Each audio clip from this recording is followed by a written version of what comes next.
Hey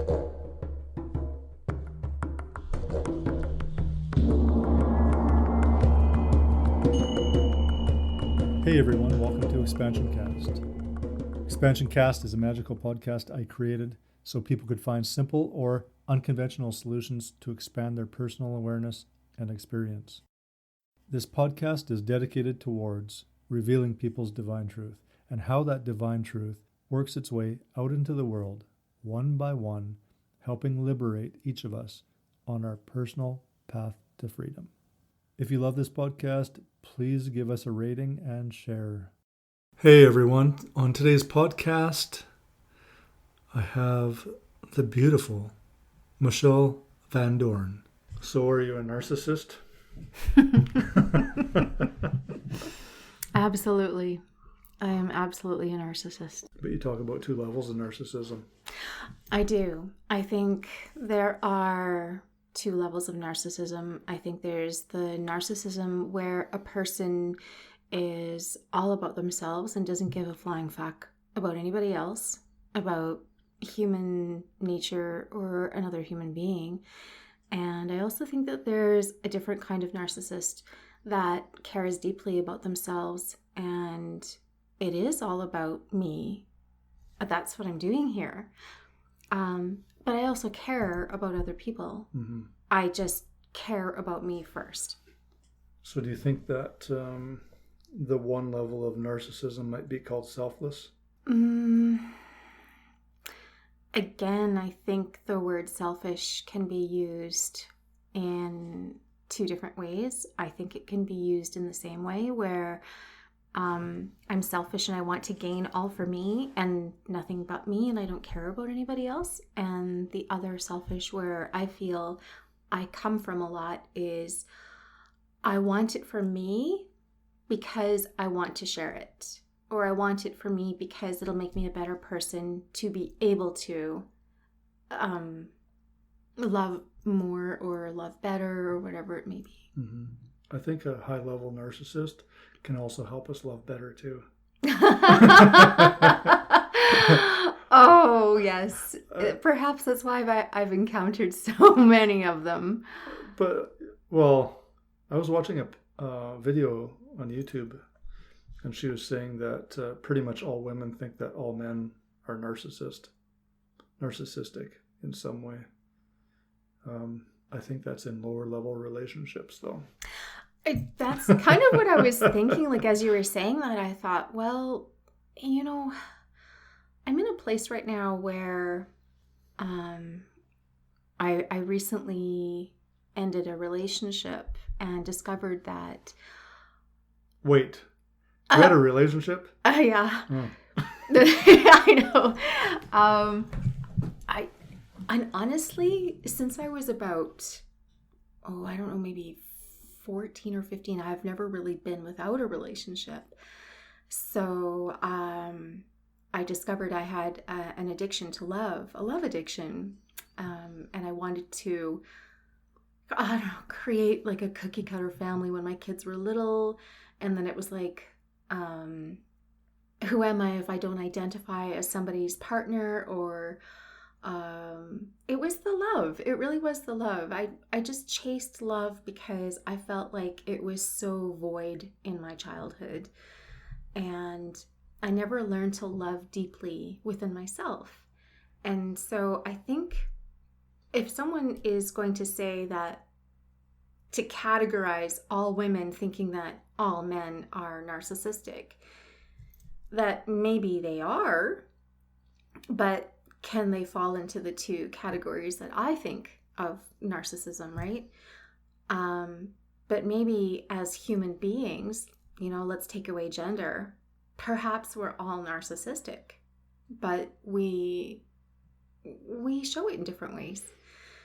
But I think, plotting men against women kind of thing, or women against men, I think it just shows a level of there's something maybe inside of her where she hasn't reached and dug up something that was hurting.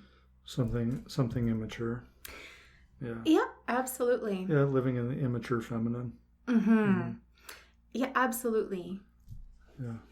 because I'm discovering now I am committing to myself now. At least 12 months of being single. At least. In the very least. 12 months of being single.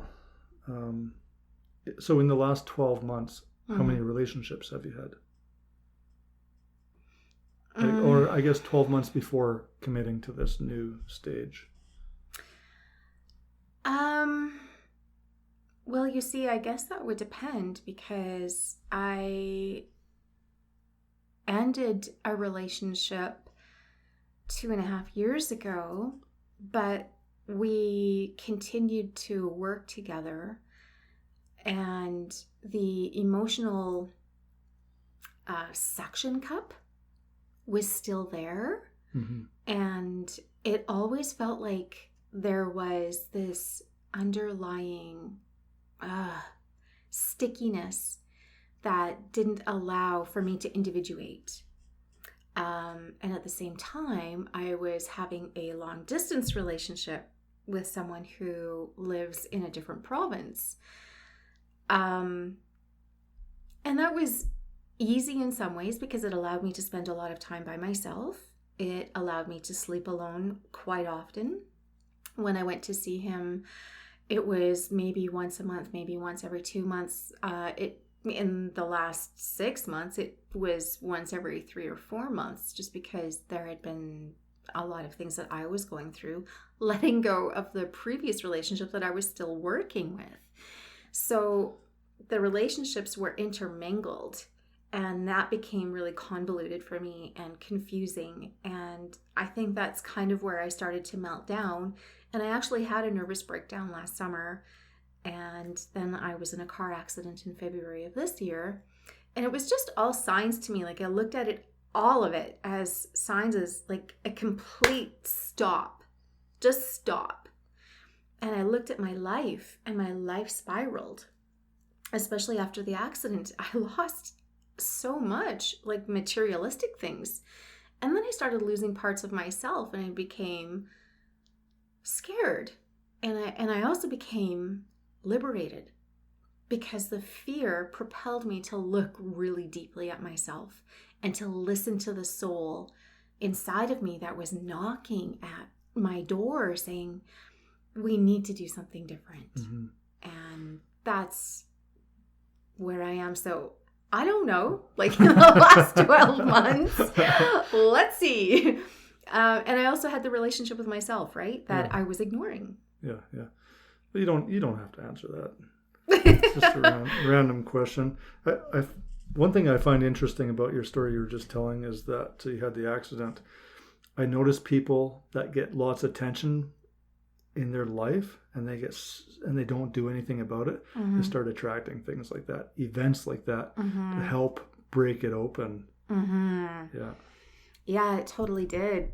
You know, my accident was in February. I was off for 3 months before I tried to go back, and it was stagnant.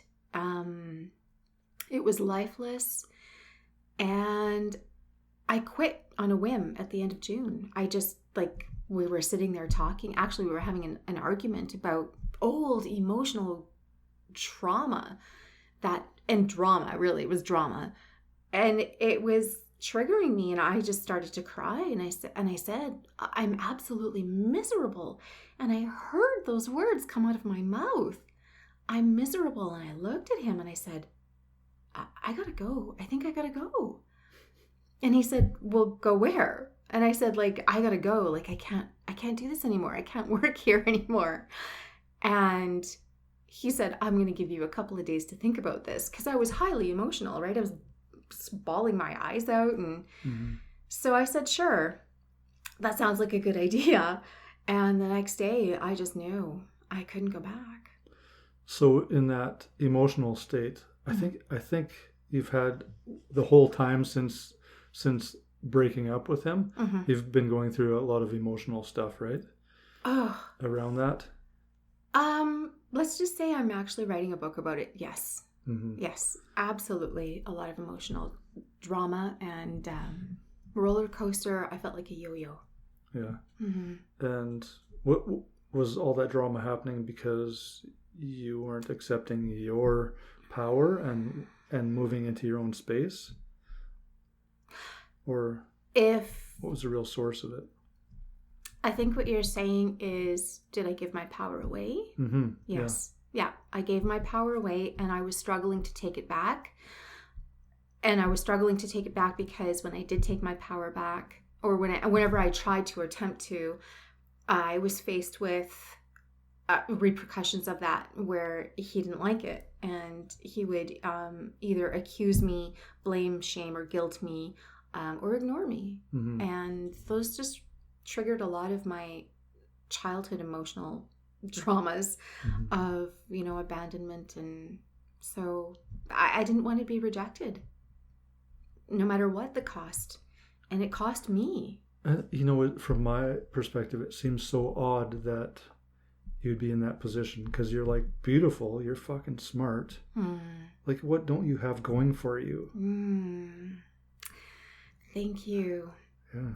It's really interesting because when I look in the mirror, there are days where I can look in the mirror and I can say, wow, like we've come a long way. I've got you. I've got this. And other days I look in the mirror and I think, what in the fuck? Like, who are you?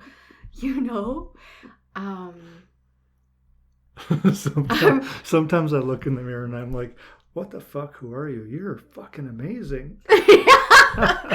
Yeah. Where'd that come from? Yeah. And these are new paradigms, really. And I have 3 children that are girls, and I also have a son, but I wish for all of them to be able to have that as young people and not have to go through the incredible life experiences that I had to go through to get to this place where I can say, you are amazing, Michelle. You are absolutely amazing, and you are intelligent, and you are beautiful from the inside. And I find that those words come to me more easily now. They're actually the words that come first before some of the words where I onslaught myself with,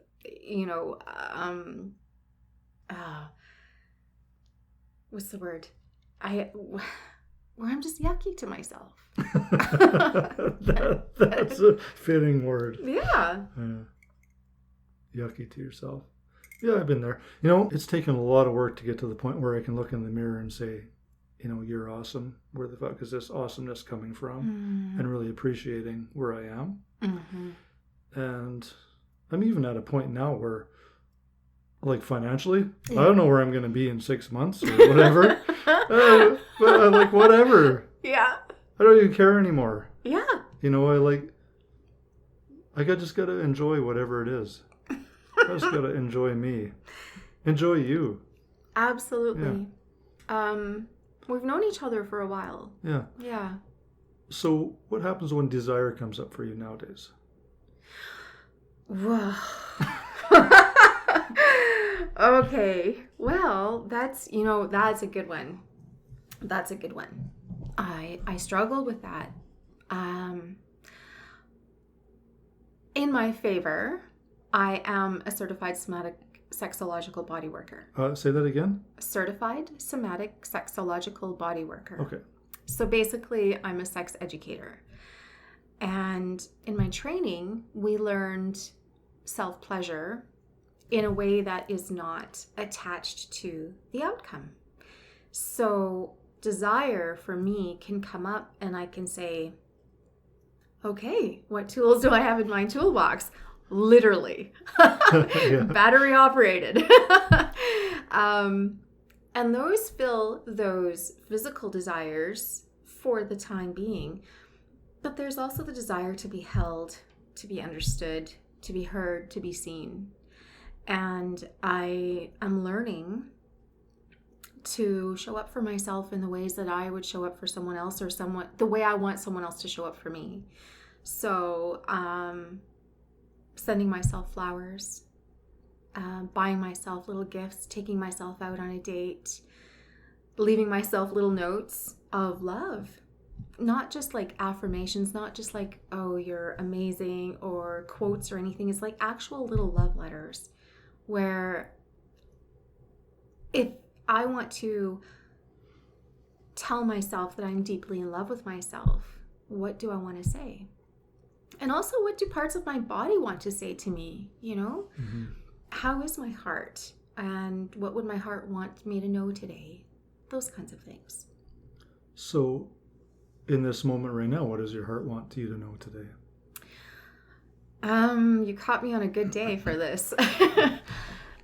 My heart wants me to know today that even though there is sadness, or I feel deeply hurt, I guess. I've gone through being lied to and being cheated on, and also I have done those things. And so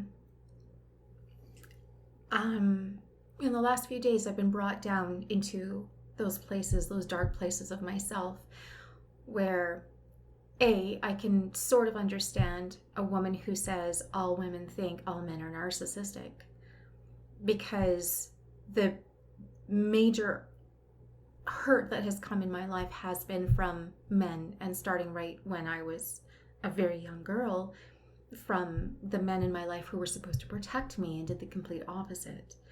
So my heart wants me to know that it's okay to feel all of these things, and it's okay to dig it all up, and it's okay to be in the darkness with myself and in my shadows and in the places that I may not like very much, and to go to the places where I feel I've been hurt and have the understanding and the love for myself, but also the love and understanding for other people who have hurt me and where they came from. To have compassion. And that's, I think, the biggest message from my heart today is compassion.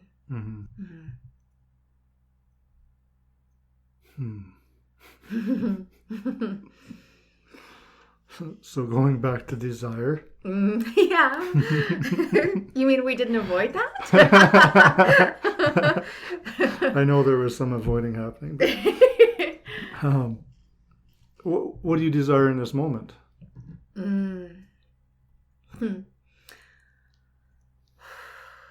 I desire tears to flow. I really feel that they're sitting in my chest right now. They're building, and I feel them ready to express and ready to release. And I'd say that is like one desire. And the other desire is to really figure out, like, there's a big question inside of me of why? Like, why did I give my power away so much and so often to the point where I felt like a skeleton? And that's my desire, and I think that's also causing like the heaviness in my chest and the tears that want to come out and the emotion that wants to release. Yeah. Thank you. Thank you. So you want to hear my desire? I absolutely do. So this is my 17th podcast, and I want to have a naked podcast. Okay.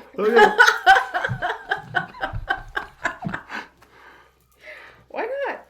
Yeah, well, it's pushing an edge, and I think, look, I can already feel emotions coming up doing this. What are your emotions? I don't really know them. They're just, I feel tingling sensations moving up in front of me. Tingling For My breath starting to get a little bit shallower. Anxious. anxious. Mm-hmm. And is it because you have anxiety around being naked? No one can see us. I know. Except you and me. I know. So weird, isn't it? Yeah. So the anxiety is... Maybe it's excitement. Maybe... Maybe it is. Do you think this might be the first naked podcast? Probably not. Well, we don't know because no one's ever said if they're doing a naked podcast. But it's our first naked podcast. All right.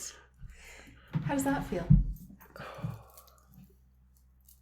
Yeah, it's like I feel alive. Mm-hmm. There is something about shedding those layers of even clothing. Yeah. About being naked. And it feels free. Yeah. I feel no shame. No, me either. And I also feel like we're naked, so now we should do something about that. It doesn't feel like that either. It just actually feels really natural and it feels really calming for me. Calming. Interesting. Yeah. So you went from the heart feeling like crying. Yeah. And now you feel maybe a little bit more ecstatic. I actually do, yeah. I mean, and I'm having some body image issues lately too because I don't look the way I used to. Since my accident, I haven't been able to be active. So, I've put on some pudginess.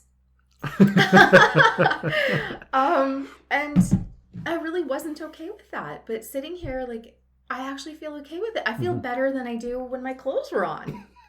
I don't know. Explain it. I have no idea.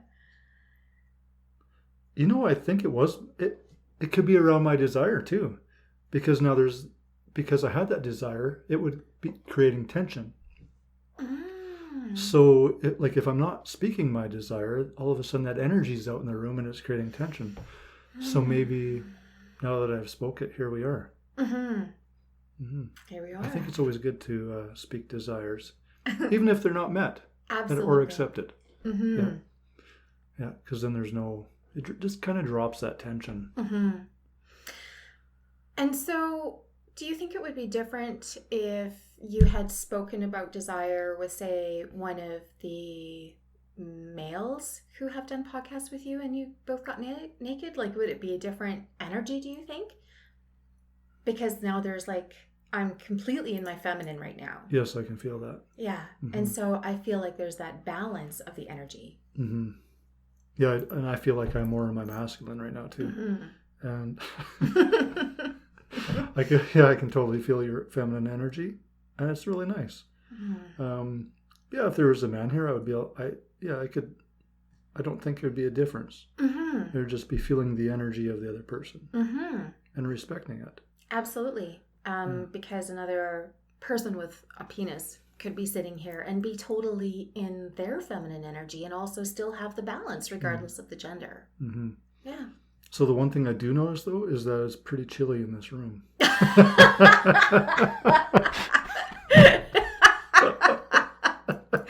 Well, I gotta say, I'm menopausal, so I don't feel it at all. It's a relief. Which is interesting how people perceive. We're sitting 2 feet from each other, and yeah, you perceive it as chilly, and I perceive it as, yes, finally, relief. So what else is happening with you? I liked that you spoke about finances, and you don't know where you're going to be in 6 months. Okay, well, let me ask you, because we kind of had the same jump, right? With the surrender thing. Yeah, and I think that's made a huge impact on your life. Yes, some good and some really, I don't want to say bad because I don't really want to categorize things as good and bad, but wow, it has taken me to places. Like physical or mental or what? All. Like the accident, that I had wrote off my vehicle, and I had a brand new vehicle. And the insurance money covered most of it, but not all of it. In fact, I just paid my last payment on the Jeep that I cannot drive anymore because they took it away. So, and I had 3 vehicles under my name, and I had an accident. I quit my job, and all of a sudden I don't have any vehicles in my name. I got myself into a really big financial pickle, and I have to find my way out of it. And I'm trying to find my way out of it by going, by not going into another traditional job. Mm-hmm. I'm educating myself. I mean, I'm certified as a sexological body worker. I could do that, but not many people really know what it is or want to investigate because it's pretty edgy. And so I'm taking another course this month, and I'm taking Thai yoga, and it's a certification course, so it's my levels 1, 2, and 3. And that'll help me bring people into my home. And so I've also taken my bedroom, which was in the basement of my house, and it's a pretty big room, and I'm transforming it into a workspace. So I took everything that was mine and out of there, and I took apart all my bedroom furniture, and it's sitting in my garage, and I thought, it just feels like I'm disassembling parts of my life as well as parts of my home, as well as my furniture. And there is an irony to the disassembling because I cannot reassemble into something else until I disassemble all of those other parts. And I feel like I was kind of forced into that by, having an accident and finally taking my power back and saying, I don't want to be miserable anymore. And so even though I'm scared, I'm actually terrified every day. I'm learning to let the terrifying feeling go and allowing that to be flow. I don't know where I'm going to be in 6 months either. I don't even know if I'm going to have a mortgage anymore. I don't know if they're going to kick me out of my house. Mm-hmm. What is your mortgage coming up? Well, I pay it every month, right? Yeah. And every month it's kind of a challenge. It's like, oh, fuck. Where am I going to get the money this month? It shows up though, doesn't it? It does, and it has been. Mm-hmm. And even, I still have food in my cupboard. I still had turkey dinner, for Thanksgiving. So, I'm learning to trust that flow. Even my middle daughter was so worried. She said, Mom, I don't know what you're going to do. I'm worried about you. What are you thinking? Go get a job. And I wrote back to her and I said, I'm just trusting universe right now. I'm trusting that I'm taken care of by my ancestors, by universe, by guides and angels. I'm trusting that I have this strength in me and I'm supported by all of these things. Mm-hmm. I think you're being supported by yourself. I really think that all this is you, and we say guides and angels and all this stuff to project. Yeah, a little bit so we're not taking responsibility for our own powers, and it still comes back to you, not accepting your power. Not accepting my power. Yeah. Mm-hmm. I like that. Good observation. Thank you. Thank you. See how naked we can get? I know. Yeah. Yeah. I think it's helped. Mm-hmm. I was going to ask you something else. I don't know. It's gone. You let it go. Uh-huh. It'll come back. Yeah, it will. This is much easier for me since I started volunteering with homeless people. Wow, really? Yes. Because now, I got to view homeless people and see that, it's not this hell that I thought it was. Because I always thought, if I lose everything and end up homeless, it would be terrible. I couldn't even fucking imagine how bad it would be. Right, yeah. And, I watch people go to work every day, come back, the same fucking job every day. Yeah. And then I go and work with some homeless people, and not all the homeless people are really happy, but they're not any worse off than the people that have that fucking 9-to-5 job that hate their job. You mean on the level of their happiness and their content? Yeah, their contentment, yeah.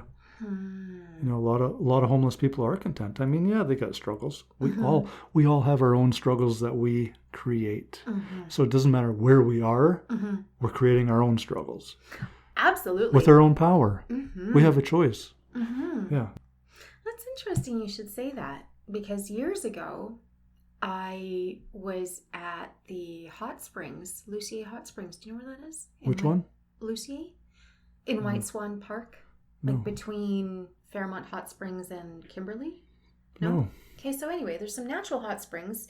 You drive down this logging road about 20 kilometers, and there's 3 pools. One coming right out of the wall of the mountain is hot, hot, hot, and then as it goes down into the pools, it cools. And then there's like a river running right beside it, and it's freezing cold.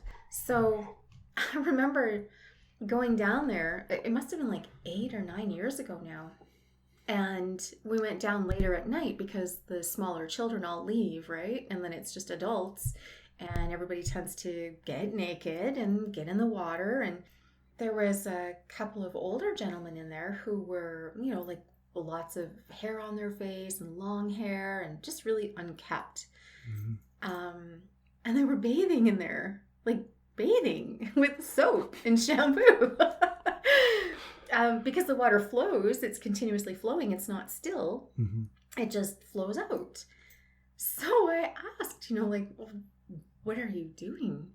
And they said, well, you know, we have tents just in the wilderness somewhere, and we come down here to bathe. They were completely homeless, living in a tent in the middle of the forest. And they seemed maybe a little bit not all there, but really, the one guy said he was happy. Yeah. You know? And you're like, what the fuck? Yeah. I was totally, and he, at the time I was wearing a beaded necklace, and it was like a wood cross on it, and he was admiring it, and he was talking about his faith in God.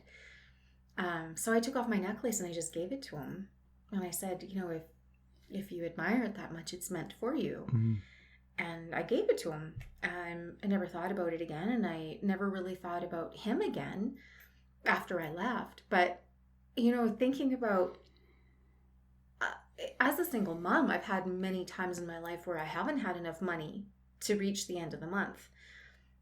And I have thought, you know, like, what would I do if I were homeless? And I thought, you know, like, I could live in a church basement, or I could, you know, do this or that. And I often would make a plan of how I would help myself if I were homeless. It never seemed like it's the worst thing on the planet. It just was, to me, what will I do if it happens? Yeah. You know, the one interesting thing about people that appear to have nothing, like, you know, goods, they have lots of potential. Yeah. They have lots of space to create. And that's the thing I was thinking about earlier with your relationship, and that you quit your relationship, but you were still working with the same person. So you weren't allowing yourself space. No. You weren't creating space in your life to bring somebody else truly in. And I think that's important, that we all recognize what we're hanging on to out of being afraid. Of letting go, afraid of, you know, jumping into our power to see if we can actually fucking swim. Yeah. I couldn't agree with you more. Every day I wake up and I think, am I swimming? Am I? Or am I sinking? And the fear does come in. I'm sinking. And I wake up sometimes with panic attacks. But the thing is though, if you think about being on the ocean, if you're on top of the water and a storm's coming, it's going to be all wild. But if you go under the water, it's going to be nice and peaceful and calm. But you're going to fucking drown. Yeah. Where you want to be. Yeah, exactly. Yeah. Exactly. Great metaphor. And I happen to love the ocean. And I want to tell you, I have great nipples. I do? Yeah. Oh, thank you. You're welcome. I'm glad. They look good to me too.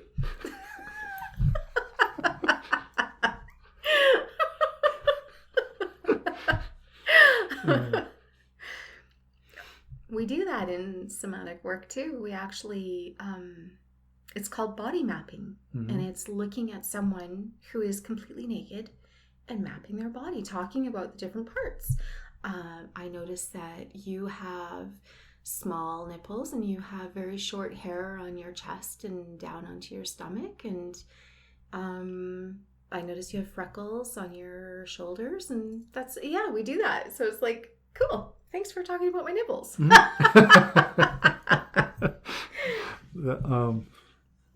In Tantra, we've done some work where one person stands up naked in the middle of a group of like 3 or 4. Yes. And then just to be seen Yep. in whatever, they're uncomfortable with. Yep. And comfortable with their fat or flab or whatever or anything. Scars, and it could be all sorts of stuff. And cellulite. yeah, and I was really surprised. Like, I think the second time I did that exercise, there was a lady in our group that was absolutely amazingly hot. Like a perfect body in my mind, whatever that is. And she stood up and she was like afraid to be naked. She had so many judgments on her body. And she actually had more judgments than some of the other women that were, had babies and they had, scarring and all sorts of stuff. It's all beautiful. Everybody's beautiful in their own way. Absolutely. And it's just that mental fucking chatter that tells us that otherwise. Yeah. Absolutely. And I think in Tantra also, it may not be the same teacher. I think you're talking about when you were away in Bali? Was it Bali? That wasn't in Bali, but it was at the same course. Okay. Yeah. So... I mean, same instructor. Right. Different space. Right. I also have done that exercise, and it's very vulnerable. And yeah, I mean, like I said, I have body issues, and even before my accident, I had body issues. I'm not leggy, I'm short, and I have a lot of cellulite, and I've had babies, and so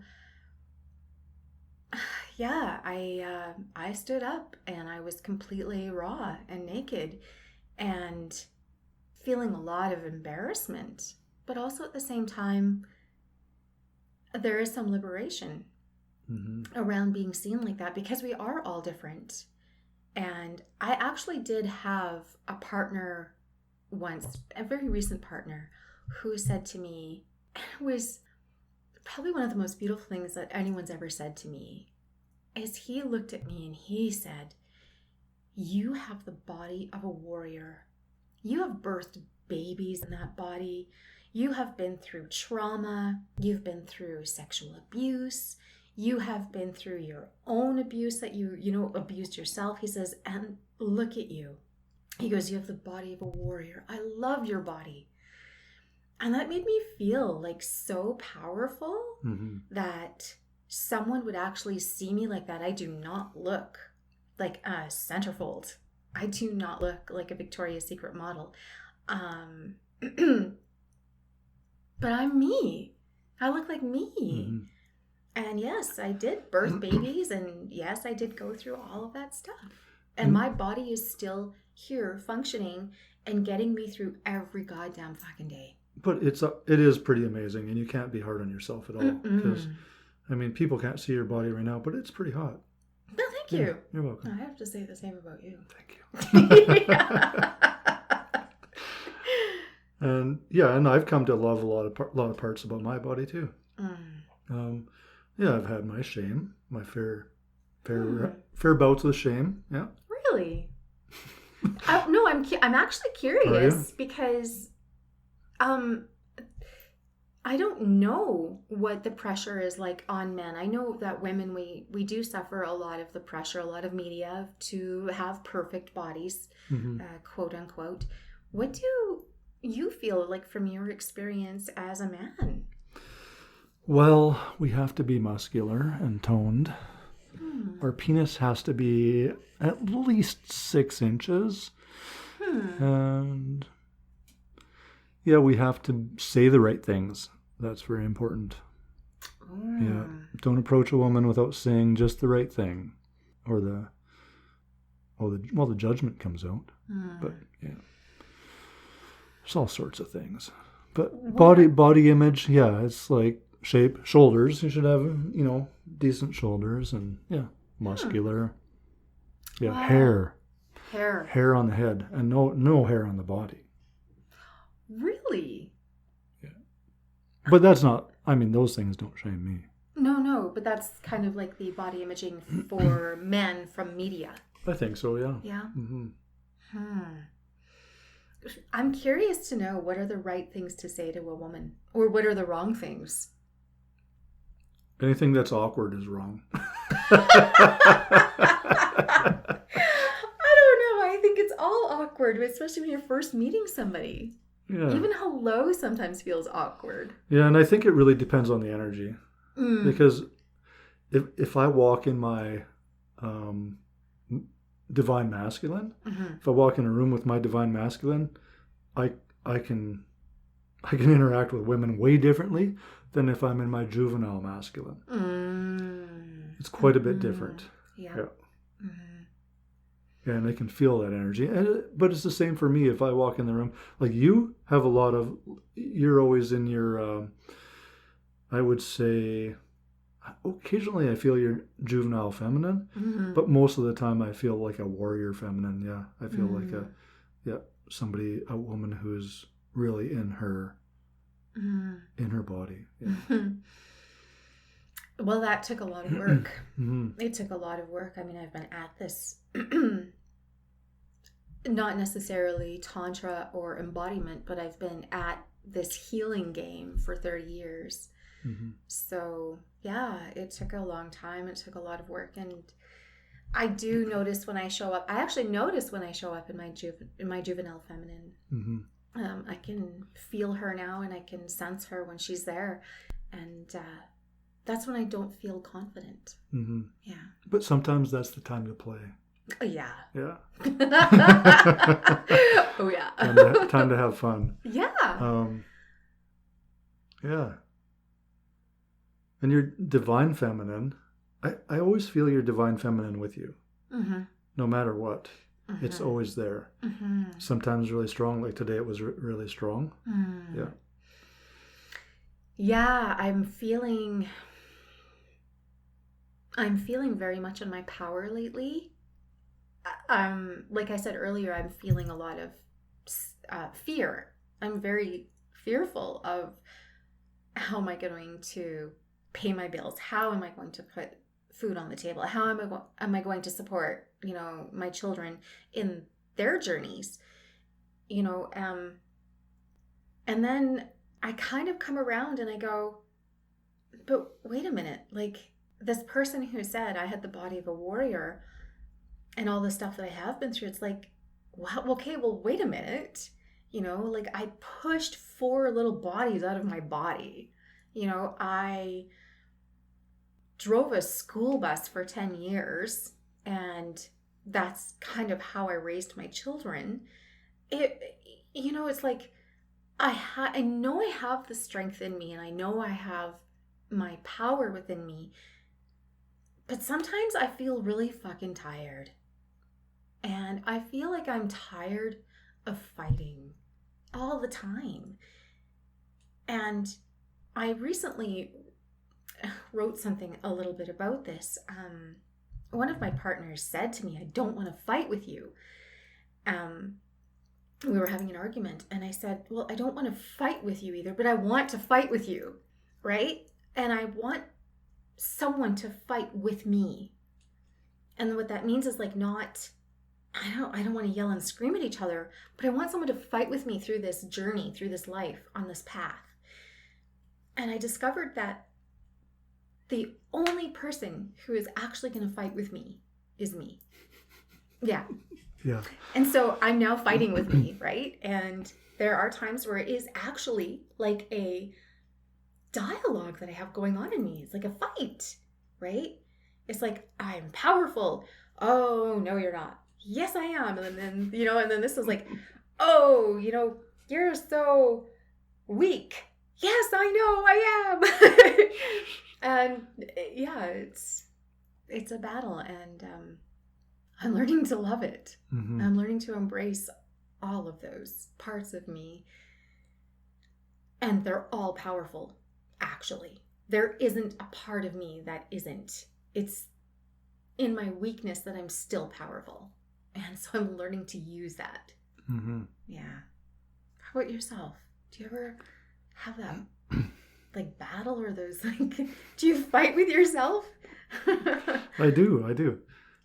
It happens less and less. But yeah, the battle happens. I mean, there's always, I think the battle today is more about, am I flowing in my authentic beingness? Or am I flowing in an old story, an old belief system? Because good question. And am I feeling uncomfortable about something? If I'm feeling uncomfortable about something, I eat. Oh! I fucking walk to the fridge all the time. And so I'm like, as soon as I know that's happening, I'm like, oh, what's going on? Right. It's a trigger for you. Yeah. And so what I do is I stop eating. And some days I'll be like, okay, I'm not going to have breakfast today, just to see what will come out, just to see what's going to emerge out of this. And yeah, something emerges. And always it's me not talking, not communicating my desires or my wants or whatever it is. Yeah. Like in relationship, or with yourself, or with just people that you encounter? Pretty much, yeah, it's generally all over the place. Okay. Yeah, nothing very specific. And even around shame sometimes, because shame can come up for me because of the HSV virus that I carry. So that, when that flares up, I'll have shame. And then I'll be, because I always want to keep it a secret. Like it's a big fucking secret, because I find it shameful.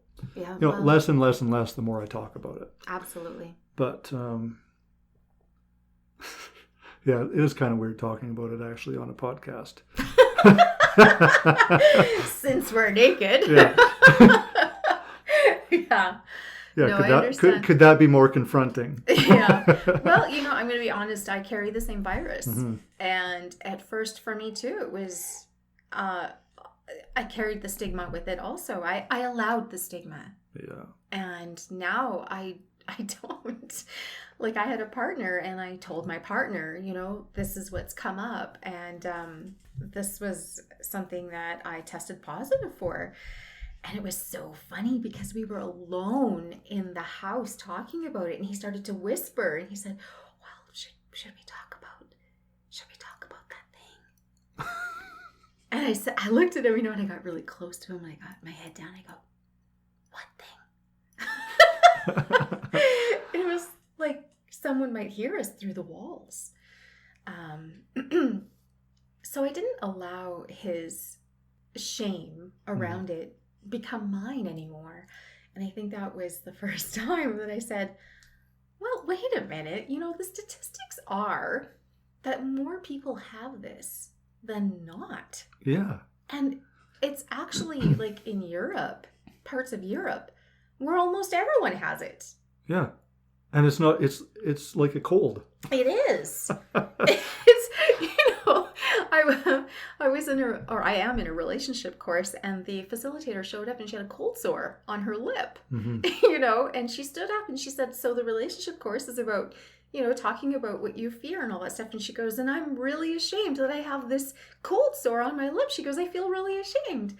And I put up my hand and I said, I get them on my lips too, just not these ones. Yeah. Yeah. So. Yeah, it's interesting. I follow a couple of Facebook sites that are for like support sites for people. It's amazing. It's absolutely amazing what people say to people that come out of the closet. Sounds really weird, but open up about it.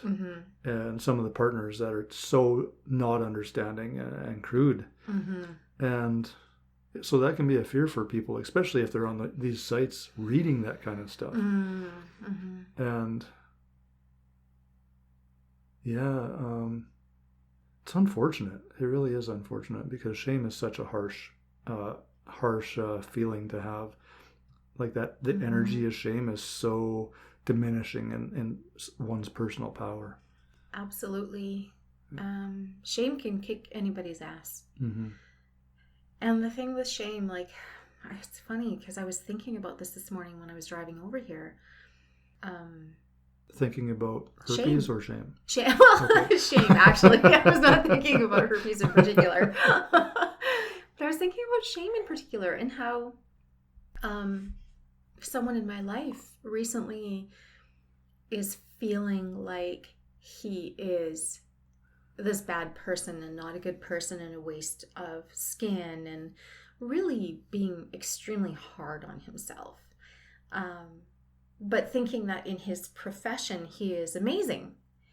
But outside of his profession as a personal person, like dealing with people just on a personal level, I'd say almost suicidal, to the point where it's like, I just need to drive my vehicle into a brick wall kind of thing. And only because some of his actions were not very cool, not very nice, and very hurtful to some people. And I've been there in those places a long time ago in my life where I thought, I'm a horrible person, I'm a horrible mother, I'm a horrible this, that, whatever. And I can go back in some of my journals and read pages where I absolutely shame myself, and how that leads people to believe that they are bad people. Not that they just did something that they need to be, they need to look at. Why did I do that? Or what led to that? Or how did it affect these people? And how can I now not make it up, but how can I now apologize and actually learn from that? And that's the difference, right? Is that shame allows us to believe that we are really bad people. Mm-hmm. And that's why it kicks our ass. And it can sit there, it can sit and stick to your tissues for the rest of your life. Mm-hmm. Yeah, and cause all sorts of illness, disease, and all, yeah. Unexplained things. Mm-hmm. Yeah. And it always depends where the shame is located and what chakra level, but yeah, and that's where the issues usually start and move around. Yeah, the tension. Yeah, I think about my own shame, especially as a person who comes from sexual abuse, and I don't know how this happens. It's really like perplexing to me how people who have been sexually abused, from all of the reading that I've done, 100% of victims feel shame around it. And how did that happen? How did that automatically happen in the body to a person who was violated? I don't understand that part of it, because here's the thing that I think about as a survivor is the statistics are that 50% of women have been or will suffer some sort of sexual abuse in their lives at some point. That's half. And that sounds very low. It does. And they say that it can't be accurate because so many women don't report it. So many women don't talk about it. Mm-hmm. So many people, humans, carry it and don't ever talk about it. And that's where the shame can get into, cause dis-ease and cause illness and cause sickness. And what I think about is, so, okay, here are all these humans carrying this shame from the actions of a different person. Where are all those people who did the act? Like, who is it? Like, when we're standing in the line, at a bank or in the grocery store, think about all of the people who are in a grocery store at any given time, Walmart, Costco. How many of those people were the ones doing the damage? The predators. Yeah. Who are the predators? So, and why aren't they carrying the shame? Like, how did that happen that they don't? That the victim automatically got it? That's the question that I think about. So I have somewhat of an answer, which might be triggering, but I have an idea of how that happens. Okay. So in unawakened consciousness. When we're in that space, the universe wants us to move into a higher state of consciousness, wants to elevate us. It's just a given natural law of the universe. So when we're not, we're flowing in one of two kind of paradigms. We're either flowing in victim or we're flowing in predator. Perpetrator, predator, hero, healer, all those kind of things kind of fall under the same thing. Right. Because they're looking like, so today, I'll give you an example. So say you're feeling victim. You're just attracting stuff to reinforce your victim mentality. Right. I come and grab your ass. Okay. Boom, you're a victim in that moment. Right. And I'm a perpetrator or whatever, right? And then the other type of dramas happen where the victim gets into an argument with somebody, or let's not go there. The victim attracts, say, a hero, and the hero walks in and all of a sudden starts giving you advice, love advice, or whatever, sex advice, could be anything. You haven't asked for it. Right. So that takes away your power, and that allows you to move into victim mode. So all these things are happening to help us move out, to bring us awareness of where we are. So the people, and you might say, well, what happens to the 3-year-old that's being victimized? I really think that could be, what's the term, where it's passed down, epigenetics, where the victim vibration is passed down through the mother. And then unfortunately that child won't be, aware enough to stop something like that from happening. Right. Where it's just in the genetics. It's in the vibration of that individual. So that young person doesn't know any different. And it's unfortunate that starts to happen. But I really believe that is the universe trying to lift us up. So I don't know. Give me an example. You're like really. I'm actually digesting that. I'm not just thinking about it, but I'm allowing it to sink into my heart. And how do I feel about that also? And I think that's something I probably will take some time with, because I guess because I'm on this end of it, because I am a survivor of childhood sexual abuse. It is I'd say it's the part of my life, the thing that happened to me that has caused the most damage in my life, but has also propelled me the most to desire more. And I think that's what you're saying is, so yes, this thing happened to me as a child, someone who was not able to do anything. Are you how comfortable are you with sharing that event?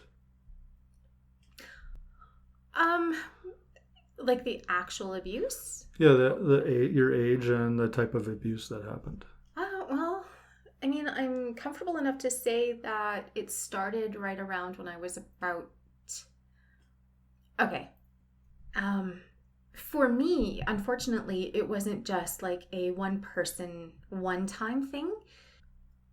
I'm going to talk about it, something that I have actually not shared ever in any public forum whatsoever. Not even really with my parents or my family. My children, I may have talked briefly about this, but so this is a new open area for me. Okay, if you need any support while you're going through, let me know. I will ask. Thank you. Yeah. I was small enough to stand on a chair, leaning against the back of the chair, that I would not fall over backwards. So I was young enough. I could have been maybe 3 years old. And my grandparents, we would go to my grandparents' house often, and that's what they had in their living area. Was they never really had a couch. They actually just had a lot of chairs in a circle so we could all visit. And so I would stand in a chair and I'd have a dress on. And my grandfather would say, "Hey, Michelle, show us your duty." And I would lift up my dress and everyone would laugh. I mean, I had panties on, as far as I can remember. I had panties on. But it was like this thing where I would show my panties and that everyone would laugh. And I was a little girl. So there was no celebration, there was no sacredness, there was no honoring of my yoni, of my body, of my power. Your first experience of your yoni was people laughing at it. People laughing at it. Show it to me, everybody laughs. That's funny. And it was my grandparents, but my parents were there too. And I don't know if they ever knew that just was so wrong. Because in my parents' defense, somewhat, they were only 16 and 17 when I was born. So they probably weren't even 20 years old when this was happening, when it first started. So that happened a lot with my grandparents over at my grandparents' house. My parents split up when I was around 6 or 7, and my mother got together right away and married someone else right away, who was the main perpetrator of my childhood. And that abuse lasted from right around 7 or 8 years old until I was 13 when we left. So there was that, and then because of my grandparents, like that's my dad's side of the family. My dad is the eldest of 3 boys, so I have 2 uncles also from my dad's side of the family who often spoke with sexual connotations towards us, the women in the family, to the point where I will no longer have any interaction with one of my uncles because he made me feel so uncomfortable with his sexual aggression towards me. And having 3 daughters, I never wanted him around them. And my father also, unfortunately, does not understand that the words he uses still today and the words that he used were not appropriate to me. In fact, my brother brought up an incident where we were at our other brother's wedding, which was only like 3 years ago, where my father had said something. I was wearing a dress to the wedding, and my father had said something about a mirror on his shoe. And my brother looked at him and said, "My God, Dad, that's your daughter. What the fuck are you thinking?" Right? And at this point, I actually don't even recall the incident because I had become so numb to not hearing my father talk anymore. Like, I just kind of put this wall up around me, around him. And that is the relationship I have with him. And there were incidents where there was inappropriateness between my own father and I, which I am absolutely not ready to talk about yet, especially in more of a public forum. So, and that would be a huge trigger for me, I think, because I am sitting here with no clothes on. So that is an area that I won't go into, but I can say that there was an inappropriate incident up until the age of 15. And that's when it stopped with the men who were supposed to protect me in my life. But then I began abusing myself sexually by becoming very promiscuous. And I think that's where the love addiction started, because I didn't know any other way. I figured if the men in my life who were protective figures, love figures. Well, the men in your life were predators. Yes. So all of a sudden you started Looking for mirroring that. You started becoming a predator. Yeah, well, and I started looking for predators. I actually engaged with men who treated me like shit. Minus my first husband. My first husband, who is the father of my 3 daughters, is an amazing man. I have to say that. I have to give him credit for that, because he was never a predator.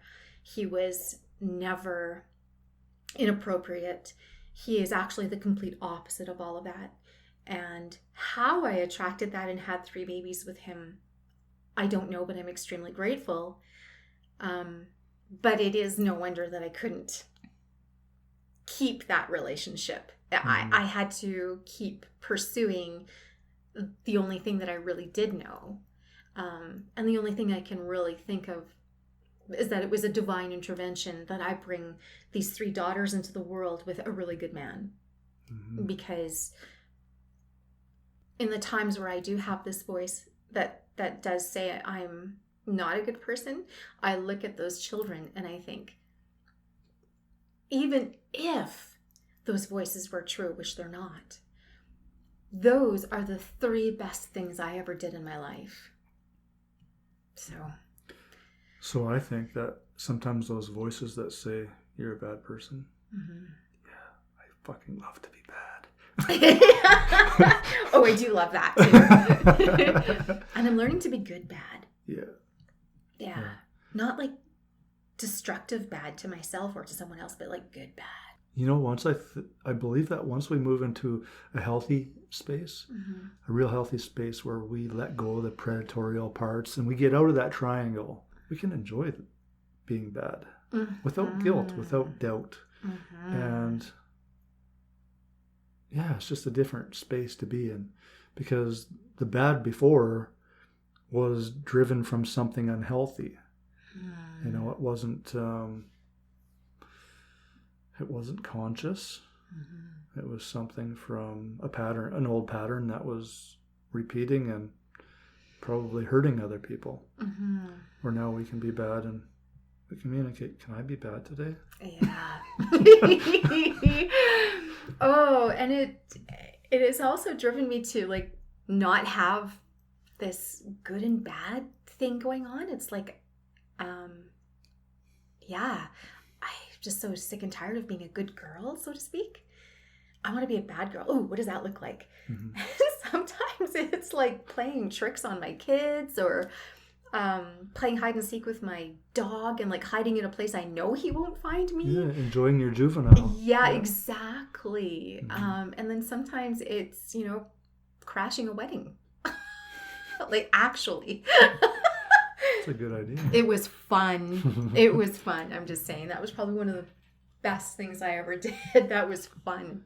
You know, I think jumping, we always talk about surrendering and jumping. You know, so many people think surrendering is just, going into this compassionate place, this place complacent, yes. And that's actually where I kind of thought it was at first too. I thought it was like, you know, passive place where, yeah, you know, I'm just going to do what people ask me. But then all of a sudden something inside me started asking me things, to do things like talk about my shame and stuff, you know? So I have to surrender to that. That's the big surrender. That's the big surrender, is listening to our divine voice. Absolutely. That's a huge... I think surrendering is actually the opposite of complacency. Yeah. It's finding that wild side. And that's the other thing that I have come to know through my accident is damaging pain and healing pain. I feel both. And the damaging pain is when I don't speak my truth. The damaging pain is when I hold it in, when I don't look at all the parts of myself. And the healing pain is like, yeah, it does hurt to sometimes look at the things that I have done to other people. You know, I had a son. I stepped outside of my marriage to my first husband, a good man. And I got pregnant. And I had a child. I had a son. I did give him up for adoption because I wanted him to have a fair shot at life. And I also felt like I didn't deserve to have him because I had done something so terrible. At the time, I believed I was the worst person on the planet because of what I'd done. But, you know, those belief systems. I know, right? It's like, I'm not the first and I'm definitely not going to be the last to do that, you know? So, yeah, like being able to look at all of those parts of myself and love them and surrender to them. Mm-hmm. Yeah. And find the playfulness in all of that too, right? Yeah. Mm-hmm. The radiance. Mm-hmm. Yeah. Mm-hmm. Michelle, we're there. Yay. We're at the end of the podcast. Yay. It's been such a pleasure and fun. And yeah, heart. Mm-hmm. Yeah, definitely in my heart. Yeah, me too. Thank you. Mm-hmm. I'll remember this podcast for a long time. First naked one. Yeah. Okay. Michelle, so if people want to get a hold of you, if they're going through some issues related to sexual trauma, yes, how could they get a hold of you? On Facebook under Oshen Starr, Oshen. Starr is Starr. I know it sounds more like a stripper name, but it's not. I don't do that. Well, okay, no, not professionally. Yeah, you can't lie. No, I can't lie. I also have a Facebook page that is called Wild Human, all capitals. And I also have a meetup group called Calgary Sacred Sexuality Meetup Group. Sweet. Yeah. So Calgary, Alberta. Mm-hmm. A great place to go see Michelle. A great place to come and see me. Mm-hmm. No pun intended. Do you want your cell phone number on here? No. How about let's do an email address. Perfect. It is somaticsexbod@gmail.com. So SOMATICSEXBOD@gmail.com. Perfect. Thank you. Awesome. This podcast is Expansion Cast. Thank you for listening.